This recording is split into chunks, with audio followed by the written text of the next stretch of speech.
This is the schematical diagram of which thing I'm going to create. So I'm going to create one VPC. This is my VPC 10.0.0/16. In that I'm going to create one public subnet as well as the private subnet. This is our public subnet CADR range 10.0.1.0/24, and this is a private subnet CADR range 10.0.2.0/24. In this I'm going to create one EC2 server which is Windows, and in app server also I'm going to create, and I'm going to create one internet gateway so that the public subnet are going to get the internet via this, and I'm going to create one NAT gateway. So I'm going to attach the elastic IP also. I'm going to log in this in the public subnet itself. I have EC2 instance. EC2 instance I'm going to log in and I will check internet connectivity.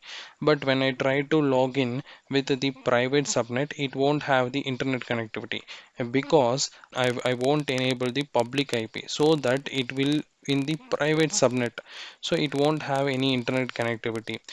Whenever we required any patching work or any upgradation work with the app server, that time what we are going to do, we are going to create one NAT gateway.